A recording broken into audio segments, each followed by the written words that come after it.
Hi everybody, how's it going? Adam Savage here in my cave, and I wanted to talk. I get some interesting tool questions over the years. This is better if it's like.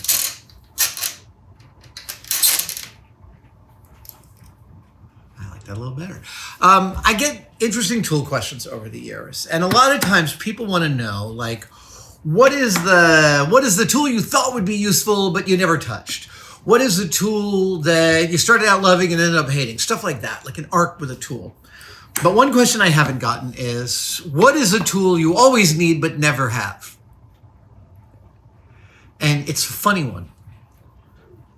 But I have, in my life, many times been flummoxed in my shop. Over the past 40 years I've had shops, I've been flummoxed many times by the simple need to create a flame. Hilariously, it's not like I have a stash of lighters anywhere. I do, but they're usually out. It's like the simplest thing, which is so accessible to us. We can go to any convenience store and be able to make a flame. Nonetheless, in this cave, sometimes I've had to spark up my oxyacetylene rig just to create a little bit of fire. So I wanted to talk today about some tool recommendations I had for creating fire. Every maker worth their stripe needs a microtorch of some kind. This is my first microtorch. It is still one I use. You can still find these. It's called the Power Probe, but it's come under a bunch of different names. It's got a sort of diagonal diamond pattern knurl there on the body here. The reason this came up for me, the reason I've had this one for the longest time, I've had this one since the mid-90s. In 1999, when The Fifth Element came out, one of the first things I noticed is on the tip of the ZF-1 gun that Gary Oldman holds as Zorg, there's where the flamethrower is, there's a little thing to create a flame, and it's this tip. Reader, I believe I was the first person, along with Sean Morgan, to realize that was the first found part on the ZF-1, and I think I was the one to figure it out. But we're not here to talk about credit. We're here to talk about fire. Like I said, I've always had a microtorch in my toolkit. They are just so incredibly useful. One charge with a little bit of butane. They last for a long, long time. I've done a lot of silver soldering. I've done a lot of, well, this isn't quite hot enough to do real brazing, but it's plenty for silver soldering and jewelry work. I was at ILM, working at ILM. It's like 2000, and I got one of these in my car. It's sitting on my dashboard. I don't know why, but it's sitting on my dashboard. And I'm with my boss, Brian Gernand, and we're going to get lunch somewhere, but I have to stop and get gas. And when I get gas, this homeless guy at the gas station says, "Hey, can I wash your windows?" And we're like, "No, that's cool." And he looks down and he sees this on my windshield. It's like on my dashboard. And he looks back at me, he makes eye contact and goes, and my boss, Brian, goes, "Oh my God, dude, he just gave you a 'you're my little crack buddy' wink." Because apparently, I guess these are used for crack pipes. I just wanted to tell you that story. I will try and find this model and include an Amazon link to it, I promise. When you want to create heat in your shop space, you generally have, at the very low end, two choices. You can use propane, and you can also use MAP gas. I'm pretty sure this is MAP gas. Well,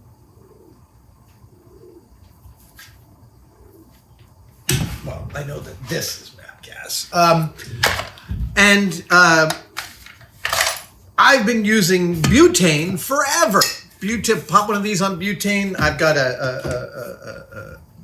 I've got a bunch of different heads for butane torches. And in general, they all function really pretty similarly. You sure that they're off.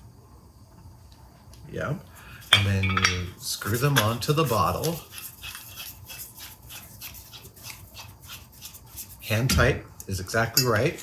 Then you turn them on. Oh.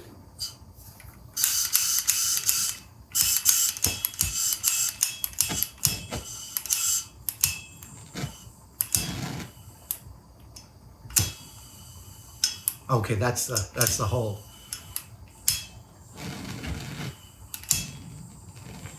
Oh, I see. This one's missing a whole head. This is actually missing part of its important head. I have many heads. Some of them work, some of them don't. But like I said, I've been using butane and butane torches for a long time, and I like them. I don't have a preference. I use many different kinds, and they've all served me pretty well. Oh, that's where that one went. But recently, okay, and so yeah. But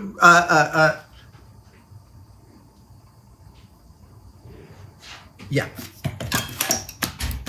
Recently, I obtained this Bernzomatic's MAP gas holder.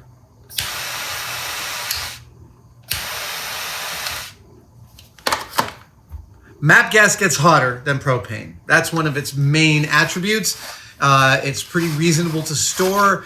And I can't tell you how much I love this tool. This handheld, this has been sitting on my bench, you might have even noticed, for weeks and weeks and weeks and weeks. I bought this to start work on the Infinity Gauntlet. It has not left my bench since then, and I've used it for like 5 other things. I really like this aspect.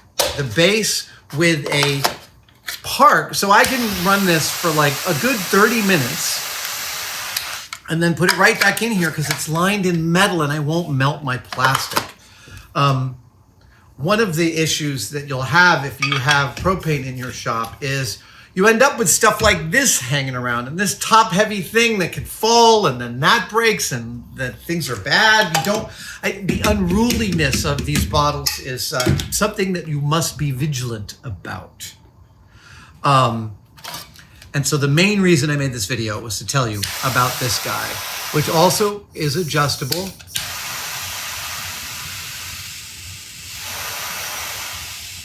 Across a very reasonable range. Dude, it's both trivially easy to use, safe to set up and knock down. It's got a wide base, which you can even has screws in it, so you can screw it down to the bench if you want to. An ideal heat source for a small shop. Now, we'll include a link to this one in the description. When it comes to heat sources in the shop, of course, at the high level is an oxyacetylene rig. And I wanted to cover one aspect of the oxy and acetylene rig. We'll just turn this on for a little bit to do my demo here.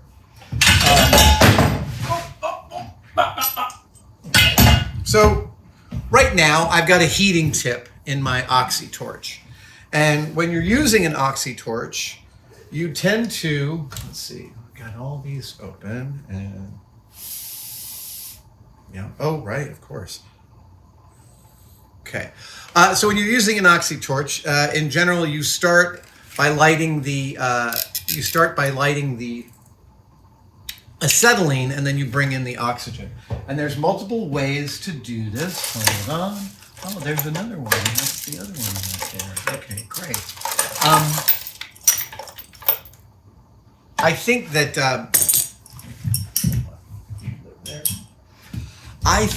that everyone will recognize this as your standard welding sparker. And these are fine. Here we go. And you bring in your oxygen, and you get your flame. Yeah, I went a little fast and loose. I don't love these. I don't love pointing a gas thing into a cup. And it always, poof, there's always a little bit of this. And I have never been comfortable with it. Then I went and got this one, which is piezo. And when you squeeze on this, it creates that little spark there. And this also does the same thing. I like it a little better than the flint sparker because it's just a little more reliable and little, like, you don't have to, with the flint sparker, you have to be holding onto it right just to get that spark. This is much better. And again, this is a lightning bug 08-100. We'll include a link to this, but I recently found my favorite fire starter, and it's this guy, which is piezo, just like this, but passive. So you turn on your acetylene, you come in here. Oh, wait, did I not turn it on? I did not turn it on. Turn on your acetylene, come over here, and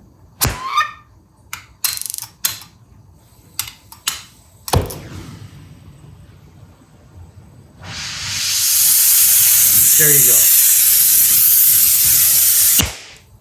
I keep doing that pop. Turn on the acetylene, bring it over to the passive, and you can bring in your oxygen. And the nice thing about bringing in the oxygen quickly too is that the acetylene creates a char that floats in the air that's really unpleasant. Those were the two things I wanted to cover today. Okay, everybody goes back to zero. These are the two things I wanted to cover today. This beautiful device, this is the Torch Sievert, model TL-2010 by Torch Sievert.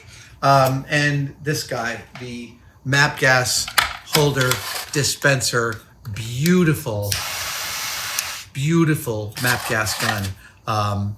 These two have substantively improved my ability to apply heat to small things here in the cave. And for that, I'm always grateful. I'd love to know if you have versions of these that you think are even better than the ones I've covered here. Let me know in the comments. We'll include links to all these in the description. Thank you folks for joining me. I will see you next time. Thanks for joining me. I'll see you next time. Thank you guys so much for watching. I wanted to remind you about some classic merch we still have available at adamsavage.com, specifically these beautiful pouches. I use these like sidecars for everything I do. I've got them in different categories and different colors. And if you want to know what's inside them, we also sell patches that label them, like for cables or pencils, or if you just want to represent the Savage logo. We also make these in 2 different sizes, small and large, for whatever needs you have. They're available right now at adamsavage.com.